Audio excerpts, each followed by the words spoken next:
नमस्कार दोस्तों, मैं प्रत्यक्ष गुप्ता आज आपसे कुछ जरूरी इंफॉर्मेशन शेयर करने आया हूं। ये जो सिचुएशन चल रही है पेंडेमिक कोविड-19, तो ये कोरोना वायरस है क्या, ये करता क्या है, हमारे शरीर में एंटर कैसे होता है, हमारे लंग्स को इफेक्ट क्यों करता है, और फाइनली ये ओल्ड एज पीपल, जो एल्डर पीपल हैं, जो बूढ़े व्यक्ति हैं, उनको ज्यादा हर्ट करता है, उनको ज्यादा इफेक्ट करता है, और जो जवान लोग हैं उनको कम करता है। ऐसा क्यों?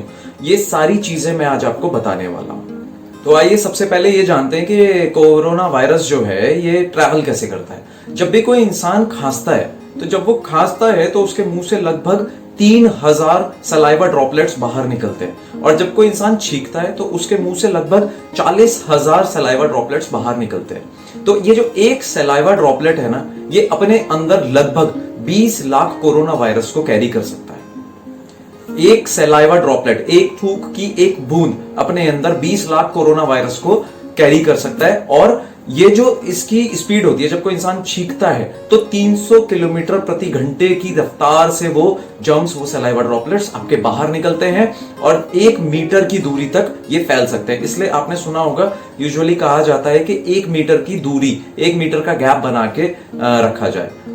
तो कोरोना वायरस के बारे में जानने से पहले ये जानते हैं कि हमारे लंग्स कैसे काम करते हैं। हमारा जो गला है, यहां से एक विंड पाइप अंदर जाता है, उस विंड पाइप से 2 टुकड़ों में उसको बांटा जाता है। वो 2 टुकड़े जो बांटते हैं उसको कहते हैं ब्रोंकाई। ब्रोंकाई में से फिर आगे जड़ें निकलती हैं जो हमारे लंग्स में, हमारे जो लंग्स हैं, हमारे लंग्स में वो जड़ें फैलती हैं, और वो जड़ें फैलती हैं उसको बोलते हैं ब्रोंक्यूल्स। और उस ब्रोंक्यूल्स के, उन जड़ों के आखिर में, वो ब्रांचेस जो होती हैं उनके आखिर में कुछ छोटे छोटे बैलून्स होते हैं जिनको हम बोलते हैं एल्वोलाई, जो हमारे ऑक्सीजन और कार्बन डाइऑक्साइड के आदान प्रदान में हमारे को मदद करते हैं। आप सभी लोगों ने सेल्स के बारे में सुना होगा। सेल्स से हमारे टिश्यूज बनते हैं, टिश्यूज से हमारे ऑर्गन्स बनते हैं, ऑर्गन्स से हमारी पूरी बॉडी बनती है। तो हमारी बॉडी के हर एक पार्ट में, हर एक ऑर्गन में, हर एक टिश्यू में सेल्स होते हैं। तो ये जो कोरोना का जो वायरस है, ये हमारे लंग्स के सेल्स पे ही क्यों इफेक्ट करता है? ये हमारे हाथों पे, पैरों पे, हमारे ब्रेन पे क्यों इफेक्ट नहीं कर रहा? ये स्पेशली हमारे लंग्स के सेल्स पे ही क्यों इफेक्ट कर रहा है, इस चीज के बारे में मैं आपको बताता हूं। ये जो हमारे लंग्स की जो बाउंड्री होती है ना, बाउंड्री पे जो सेल्स होते हैं, उन सेल्स में होता है ACE2 रिसेप्टर्स।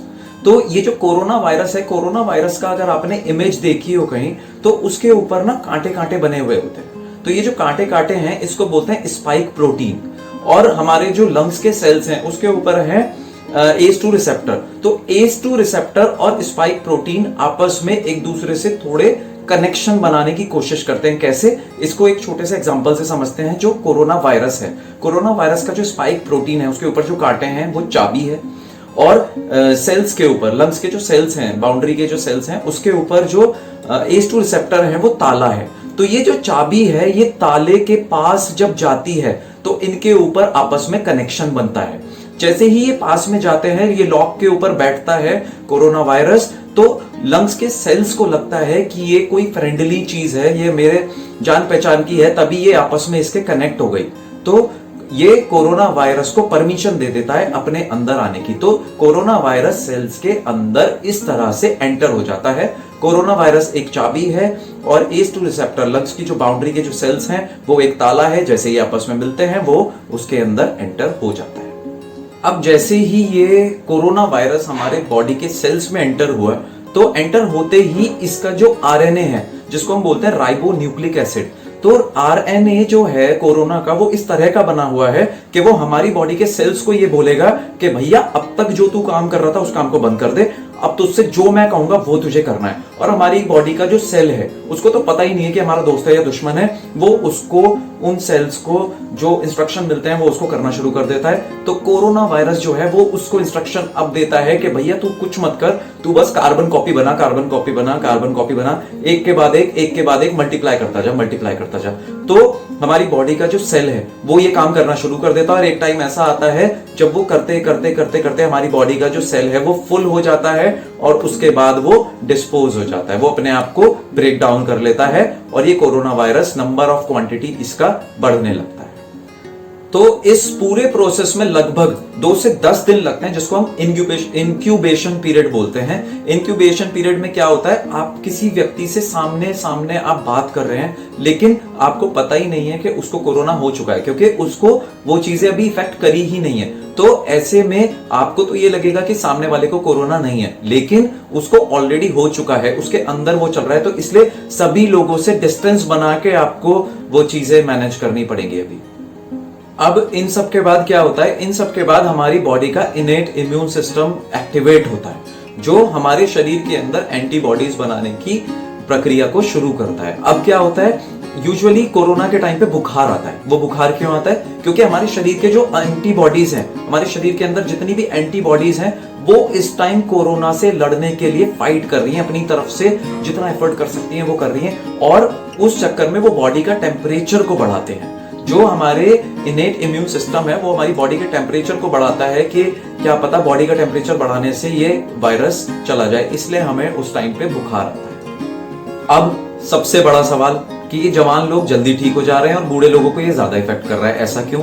क्योंकि जवान लोगों के अंदर जो एंटीबॉडीज बनती है, एडवांस्ड इम्यून सिस्टम जो होता है जवानों का, जो यंग पीपल हैं उनका, तो वो ज्यादा एक्टिवेट होता है, वो ज्यादा एनर्जेटिक होता है, उसमें ज्यादा एंटीबॉडीज निकलती है। जितने ज्यादा कोरोना वायरस होंगे वो उन सबको पकड़ के उनके ऊपर एक ताला लगा देगा, उनको आगे बढ़ने नहीं देगा। लेकिन जो ओल्ड एज पीपल हैं, जो बूढ़े व्यक्ति हैं, उनकी जो एंटीबॉडीज हैं वो उतनी नहीं बन पाती जितनी शरीर को जरूरत है उस कोरोना वायरस को मिटाने के लिए। तो यूजुअली क्या होता है, उनको वो ज्यादा इफेक्ट कर देता है कोरोना वायरस।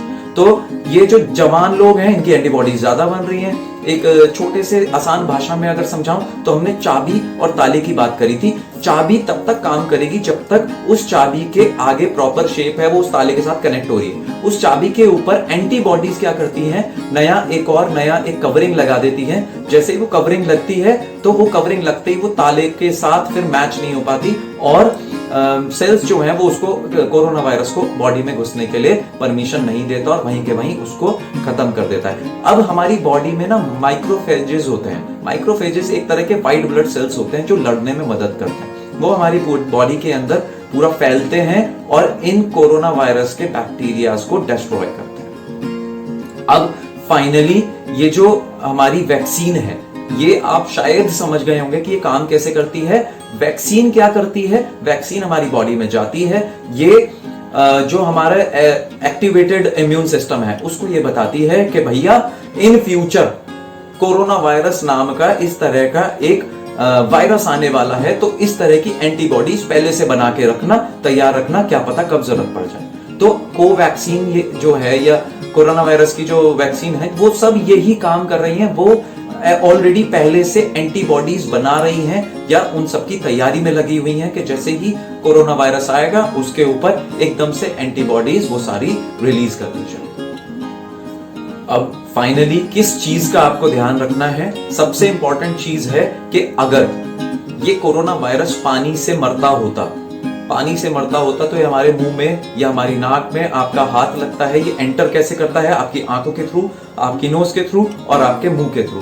अगर ये अंदर एंटर करने के बाद अगर ये पानी से मरता होता तो ये हमारे सलाइवा में, आंखों के पानी में ही मर जाता। लेकिन जब आप सैनिटाइजर यूज करते हैं तो सैनिटाइजर इसकी जो कोरोना वायरस की जो आउटर कवरिंग है, जो उसके स्पाइक्स हैं, स्पाइक प्रोटीन है, उसको डिस्ट्रॉय कर देता है। और जैसे ही स्पाइक प्रोटीन डिस्ट्रॉय हो गए तो ये किसी के साथ भी मैच नहीं कर पाएगा। सोचिए कि चाबी टूट गई तो ताले के अंदर चाबी जब तक नहीं जाएगी तब तक कोरोना वायरस आपकी बॉडी के अंदर एंटर नहीं करेगा। तो आपको सबसे ज्यादा ध्यान रखना है कि डिस्टेंस बना के रखना है। ज्यादा से ज्यादा आपको सैनिटाइजर यूज करना पड़ेगा, मजबूरी में करना पड़ेगा। आप पानी से, साबुन से हाथ धो लेंगे, दैट इज ओके, मगर आपको सैनिटाइजर यूज करना पड़ेगा, मजबूरी में करना पड़ेगा। और फाइनली आपको करना क्या है, आप बच कैसे सकते हैं, आपको अपना इम्यून सिस्टम स्ट्रांग करना पड़ेगा। जिसका जितना ज्यादा इम्यून सिस्टम स्ट्रांग होगा वो उतना ज्यादा बचा रहेगा कोरोना वायरस के संक्रमण से। तो आपको क्या करना है, अगर आपको लगता है कि आप अपना इम्यून सिस्टम स्ट्रांग बना सकते हैं तो उसको स्ट्रांग बनाएं। अगर आपको ये लगता है कि आपको नहीं पता इम्यून सिस्टम स्ट्रांग कैसे बनाना है, क्या करना है, उसके लिए क्या स्टेप्स लेने हैं, तो आप ये जो ऊपर वीडियो के ऊपर जो लिंक दिया है मैंने, उस पर क्लिक करें। आप डायरेक्टली मुझे व्हाट्सएप पे टेक्स्ट कर सकते हैं कमेंट में लिख सकते हैं, आप मुझसे पूछ सकते हैं कि आप अपना इम्यून सिस्टम कैसे बढ़ा सकते हैं। आप मुझे वो चीजें बताएं, मेरे से अपनी प्रॉब्लम शेयर करें and I will guide you. मैं आपको चीजें बताऊंगा कैसे करना है। Being a yoga instructor, being a yoga trainer, मैं आपको उस चीज से हेल्प करूंगा कि क्या क्या चीजें आपकी बॉडी के इम्यून सिस्टम को अच्छा कर सकती है, बेहतर बना सकती हैं। तो आज की वीडियो के लिए धन्यवाद, आपने बहुत ध्यान से सुना, थैंक यू सो मच। और मैं और भी इस चीज से रिलेटेड आपके पास वीडियोस लेकर आऊंगा जो आपको स्वस्थ रखें और आपको हेल्दी बना के रखें। Thank you so much, God bless you.